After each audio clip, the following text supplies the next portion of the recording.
Look, there is traction on Kevin Durant trade scenarios. There are some teams that are motivated to get a deal done sooner rather than later. I've been saying it for the last several months. Which team believes they're a Kevin Durant away from winning a championship even sooner than 7 days? Maybe in the next few days, we could get some Kevin Durant trade action. Kevin Durant is about to get traded, and the destination might shock you. Brian Windhorst just dropped a bombshell saying he's 98% sure that Kevin Durant won't be wearing a Phoenix Suns jersey next season. But just yesterday, Shams Charania dropped this bombshell. There is traction around trade scenarios for Kevin Durant, and there are some teams that are motivated to get this deal done. In the last 24 hours, it's been around the Houston Rockets, San Antonio Spurs, Minnesota Timberwolves, Miami Heat, and the New York Knicks. Durant is on an expiring contract for upwards of $50 million. So this is beyond being 98% sure that Kevin Durant won't be a Phoenix Sun next season. This is saying that within the next 2 weeks, Kevin Durant will have a brand new team. We're going to have a blockbuster trade within the next 2 weeks, and it's going to kick off one of the craziest off seasons in recent memory. And after digging deep into this trade saga, I can tell you exactly why this is happening, where he's going, and how it's going to completely alter the NBA landscape. But here's the twist that nobody's telling you about. The team that's emerged as the betting favorite isn't who you think it is, and the trade package being discussed is absolutely insane. So before we get to the content, make sure you drop like, subscribe, and turn on our notifications because we are on a 5-day upload streak. It's my favorite time of the year. It's the NBA Finals. We have NBA rumors coming out. The NBA draft is around the corner and a crazy free agency, and you don't want to miss any of it. We have you covered here, TikTok and Instagram, and the links to all that's in the description down below. Now that we get all that out of the way, cue the intro.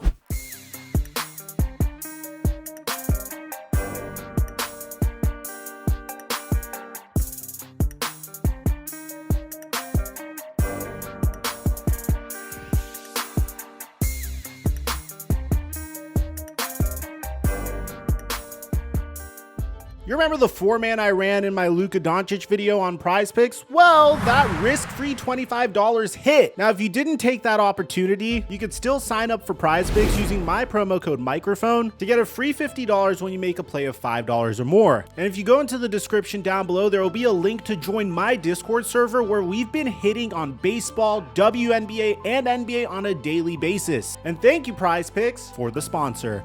Mic check 1 2 1 2. What's going on, everybody? Let me paint you the picture of just how catastrophically bad this Phoenix Suns experiment has been. And that's despite Matt Ishbia saying this. Ask the other 29 GMs. 26 of them would trade their whole team for our whole team and our draft picks and everything as is. The house is not on fire. We're in great position. It's not hard to fix. It's not like we're like, hey, we don't have enough talent to win a championship. We have enough talent to win a championship. How fixable is it? And if I read the media, I would think we have a lot of problems. But luckily, I get to spend time with the best players in the world, in my opinion. Bro, I feel so bad for Suns fans because they went from having Devin Booker, Cam Johnson, Mikal Bridges, a newly evolved Chris Paul, a team that was consistently a threat to dominate in the Western Conference and all of their draft picks, to a team that has taken on $442 million in total payroll when you include the luxury tax penalties, which is more than some small country's GDP, by the way. And this is despite Kevin Durant doing what he's paid to do. Kevin Durant has averaged an efficient 26.6 points per game on a ridiculous 52.7% shooting and 43% from three. Devin Booker was doing his thing with 25.6 points and 7.1 assists per game. And Bradley Beal had the greatest job in the world, riding the bench while collecting $50.2 million while playing like he was worth about half of that. I'm sure you guys have seen his comparison to Austin Reeves, and Austin Reeves is getting paid significantly less than Bradley Beal. And what did this super team accomplish? A pathetic 36-46 record and missing the NBA playoffs entirely. When Kevin Durant played, the Suns were 33-29. When he didn't, they went 3-17. That should tell you everything you need to know about how poorly this roster was constructed. But here's where it gets really spicy. ESPN's Ramona Shelburne reported that the locker room was toxic, and Kevin Durant had to push back on that narrative. Yeah, I heard Ramona Shelburne come out and say our locker room is toxic. I try to tell people who's not around this game as much is that it's easy to say our locker room is not connected when you come in there 45 minutes before guys are in their game modes. We're not talking to each other. 4 or 5 guys might be in the training room. A few guys might be in the weight room. It's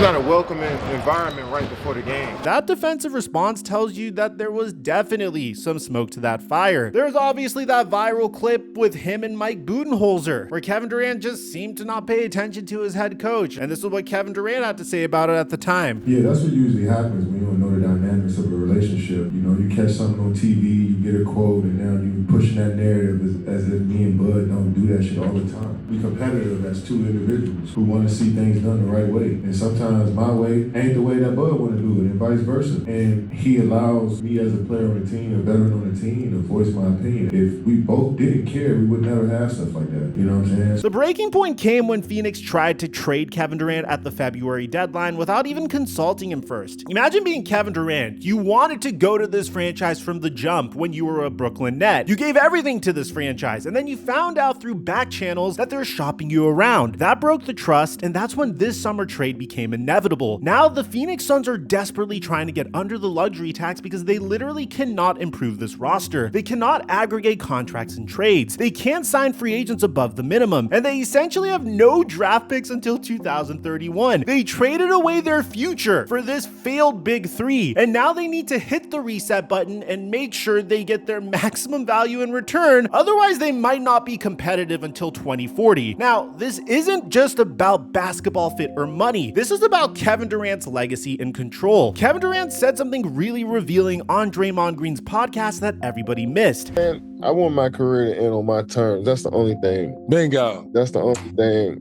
I'm worried about. You know what I'm saying? That's all that matters. Because I see a lot of dudes that don't get that opportunity. You know what I'm saying? So I want to keep putting in that work to, make that choice on my own. That quote is everything. Kevin Durant is 36 years old. He'll be 37 at the start of next season, and he knows that he doesn't have many years left. He's not going to waste another season on a dysfunctional roster that can't even make the playoffs. He wants to choose his own ending, and Phoenix clearly isn't it. But here's what makes this situation unique. Kevin Durant isn't demanding a trade this time. According to all reports, he and his business partner, Rich Kleiman, are working collaboratively with the Phoenix Suns to find the right destination. That's completely different from the Brooklyn situation where things got messy. This is a mature handling of what everyone knows is inevitable. So ESPN's Shams Charania identified 5 teams with mutual interest: the Houston Rockets, San Antonio Spurs, Miami Heat, Minnesota Timberwolves, and New York Knicks. But after analyzing each situation, the reality is only 2 or 3 of these teams have a legitimate opportunity to trade for Kevin Durant. So let's start with the Houston Rockets. Houston is the most logical trade partner for one simple reason. They control Phoenix's draft picks. The Rockets have the Suns' 2025, 2027, and 2029 first-round picks from the original Kevin Durant trade. That means Phoenix could literally get their own picks back in this deal, which is poetic justice. It would give them a light at the end of the tunnel. They could tank and hit the reset button. The Rockets went 52-30 this season and made the playoffs for the first time in years. They have a young core led by Alperen Şengün, who's an all-star level center at just 22 years old, and Jalen Green, who's finally starting to live up to his potential. The problem is adding a 36-year-old Kevin Durant doesn't really fit their timeline. Most proposed trade packages have Houston sending Jalen Green, Jabari Smith Jr., and multiple picks. But here's the issue. Are the Rockets really going to gut out their young core for a player who might only have 1 to 2 more years left? Raphael Stone, their general manager, has been preaching patience and development, and trading for Kevin Durant would be the complete opposite of that philosophy. But here's where it gets interesting. The San Antonio Spurs are currently the betting favorites at plus 110 to land Kevin Durant. And there's some smoke behind this fire that nobody's really talking about. Victor Wembanyama is obviously the crown jewel of their franchise. The kid is 21 years old and is already averaging 24 points, 11 rebounds, and nearly 4 blocks before his season ended with a blood clot issue. He's currently training for next season. And he's not training with a shooting coach or an NBA legend. The dude is training with monks, for crying out loud. Who in NBA history has ever done that? I mean, I'm just terrified because of how foreign this concept is to me. But here's the kicker. The San Antonio Spurs also traded for De'Aaron Fox at the deadline, giving them an elite point guard to pair with Victor Wembanyama. The Spurs have the number 2 overall pick in this year's NBA draft, which is expected to be Dylan Harper, plus the number 14 overall pick. They've got young players like Devin Vassell, Jeremy Sochan, and defending Rookie of the Year, Stephon Castle, who was incredible this past year. The most interesting part artist John Gambandaro from Arizona Sports reported that Kevin Durant told someone close to him that he could see himself ending up with the Spurs. The connection makes sense when you think about it. Wemby has idolized Kevin Durant throughout his young career. They had that memorable embrace after Kevin Durant won Olympic gold in Paris versus Victor Wembanyama. Durant could be the perfect veteran mentor for the next face of the NBA. And historically, we've seen the influence on future Hall of Famers on the next generation of NBA players. Most famously when Chris Paul was traded to the OKC Thunder and mentored Shai Gilgeous-Alexander. Shai Gilgeous-Alexander was a defensive first raw point guard before CP3 was traded to the Thunder, and he's even went on record to praise him. Chris was the first player that I was around that was particular about the things like outside of basketball. He would watch basketball games differently, and I think that kind of edge outside of the court is what makes him who he is as a player. That, if anything, is what I've adopted from him the most. The proposed trade package would likely be Vassell, Sochan, Harrison Barnes, and the number 14 pick. That gives Phoenix some young talent and immediate salary relief while giving Durant a chance to win with a generational talent in Victor Wembanyama. Now, Pat Riley is 80 years old, and he's not going to go into retirement without one more attempt at an NBA superstar. The Heat have been pursuing Kevin Durant for nearly a decade. They met with him in 2016, tried to get him in 2019, and made offers this past February. The Heat finished 37-45 this season, but still made the playoffs as the first 10th seed team ever. They were swept by Cleveland, but that was mostly because Jimmy Butler and Tyler Hero missed 62 combined games. Oh wait, that's right, Jimmy Butler isn't on the Miami Heat anymore. He got traded to Golden State at the trade deadline, which actually opens up more flexibility for Miami to pursue Kevin Durant. The proposed package would likely involve Andrew Wiggins, who they got in the Butler trade, Duncan Robinson, Terry Rozier, and multiple first-round picks. The fit makes sense. Bam Adebayo, Tyler Hero, and Kevin Durant would be a formidable big three in the Eastern Conference, and the Heat's championship culture might be exactly what Kevin Durant needs at this stage of his career. Now, the last two teams, in my opinion, are long shots, but I'll include them just mainly because we're hearing so much about these two teams in the media. The first one's adorable because Anthony Edwards has always had like a bro crush on Kevin Durant, looking up to him throughout his youth. He's even said it in multiple interviews. That's my favorite player of all time, so that was probably one of the best feelings ever. Anthony Edwards has repeatedly said that Kevin Durant is his favorite player, and they developed a relationship during the Olympics. The Timberwolves went 49-33 and made the Western Conference Finals for the second straight year, so adding Kevin Durant could easily put them over the hump and make them a championship team. The problem? Minnesota is already deep in luxury tax hell with their current roster. They're paying over $300 million in salary and tax combined. There's a reason why they traded Karl Anthony Towns to the New York Knicks to begin with, and adding Kevin Durant's $54.7 million would make that even worse. The most realistic package would involve Julius Randle and some combination of other players, but it's really hard to see how the money works without gutting their depth, which could essentially be one step forward and two steps back for the Minnesota Timberwolves. Speaking of Karl Anthony Towns, what about the New York Knicks? The Knicks also made the Eastern Conference Finals for the first time in 25 years, going 51-31 behind Jalen Brunson's brilliant season. But here's the problem. They don't have any assets left to trade. They sent 4 first-round picks to get Mikal Bridges, traded for Karl Anthony Towns, and basically mortgaged their entire future. Recent reports suggest that the Knicks might not even pursue Durant aggressively because they don't want to break up what they've built. And that makes sense. Why destroy a team that just made the conference finals for the first time in decades? They've already decided to make their big move by firing Tom Thibodeau and then putting in interview requests for every single active coach in the NBA right now. I mean, so much so that it's become a meme. So after analyzing all the financial constraints, available assets, and reported preferences, I think this comes down to two real contenders, one being San Antonio and the other being Houston. And for me personally, I believe it's going to be to San Antonio. And here's why. Firstly, Kevin Durant's told people he could see himself in San Antonio. Secondly, the basketball fit is remarkable. Imagine Kevin Durant's shooting and scoring ability next to Wembanyama's length and defensive presence. That's a championship level front court combination. Third, the Spurs can actually put together the best package out of all these teams. Devin Vassell is a legitimate young talent, averaging 19.5 points per game. Jeremy Sochan is a versatile defender who's improving rapidly. Harrison Barnes is a perfect veteran glue guy. And you add in the number 14 pick and some future considerations considerations, and that's way better than what most teams can offer. But here's the real kicker. Wemby is about to become the face of the NBA, and Kevin Durant could be his mentor over the next couple of years. That's a legacy building opportunity that Kevin Durant might find irresistible. He's already won championships and individual accolades. What if his final act is helping develop the next generational superstar, just like David Robinson did for Tim Duncan 2 decades prior? The timeline works too. Wemby is 21, De'Aaron Fox is 37, and they've got young pieces around them. Adding Kevin Durant makes them an immediate title contender while still building for the future. And that's the perfect scenario for a 36-year-old superstar. But what about Houston? Houston makes a lot more sense from Phoenix's perspective because they get their picks back and young players. But from Kevin Durant's perspective,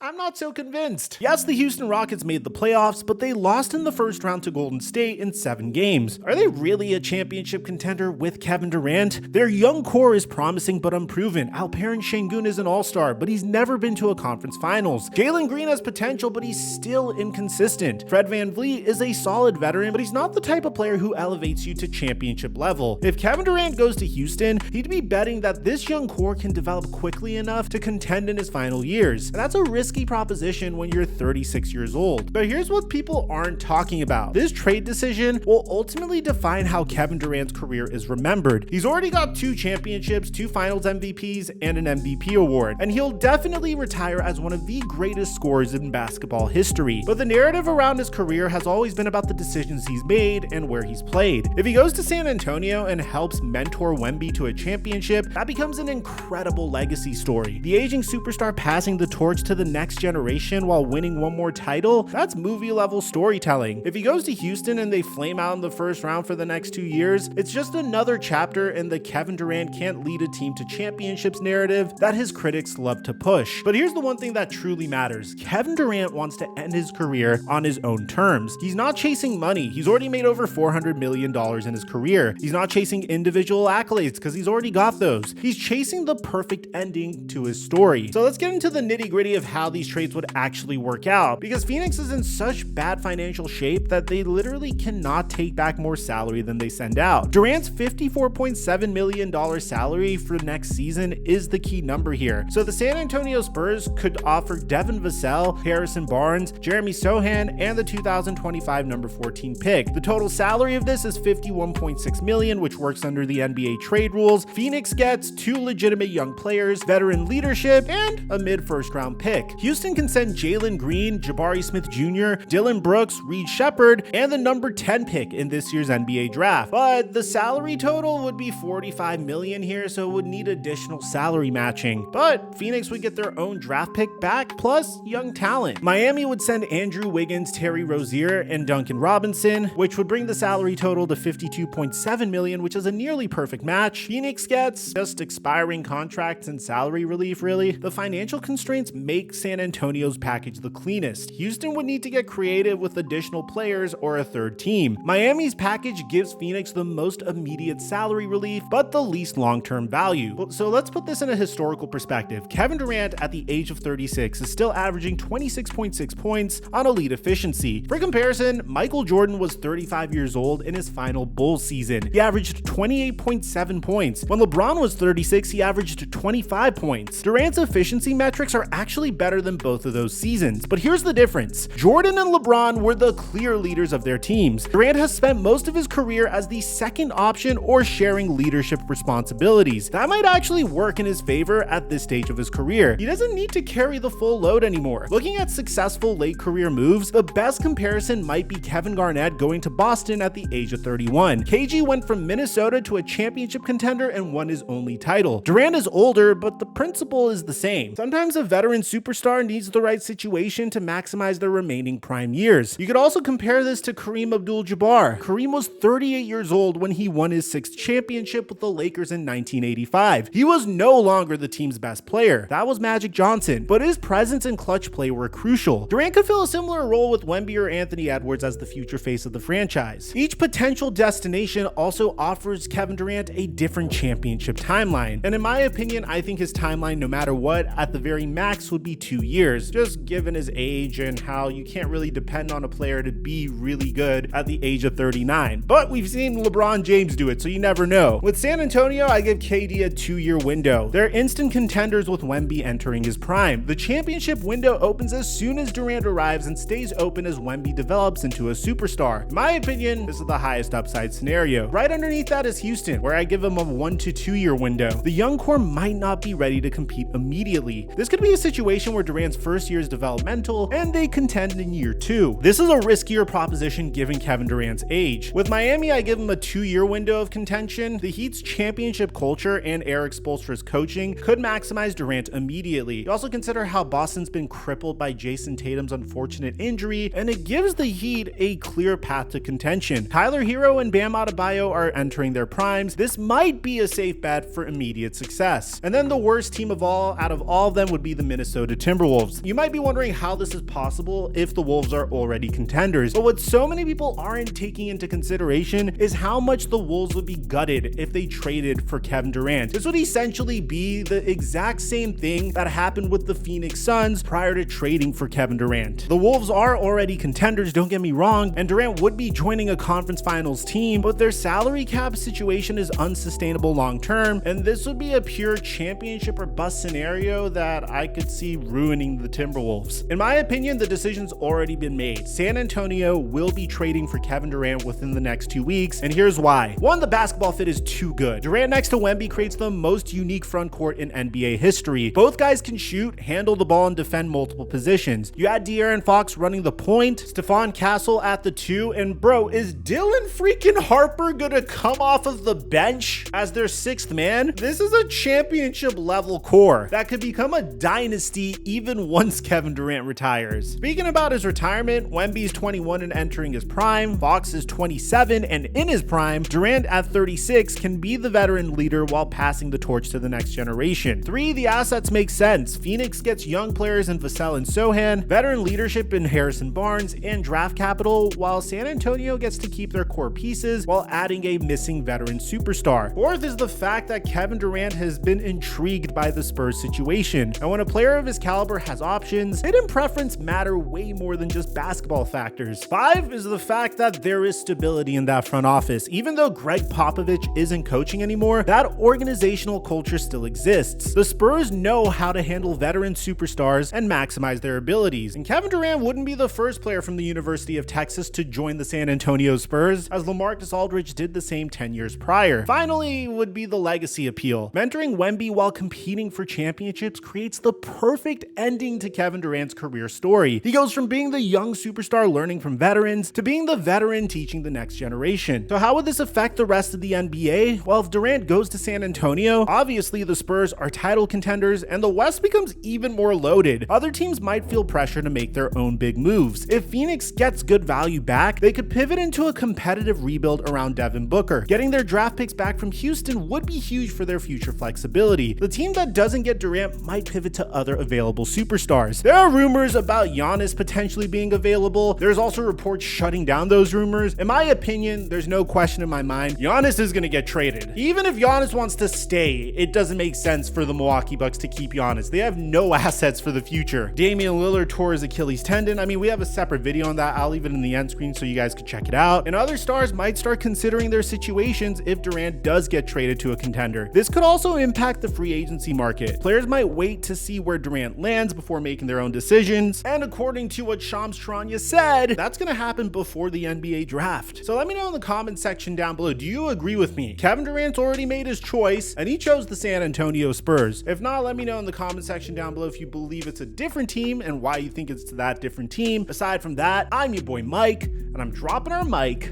until our next upload.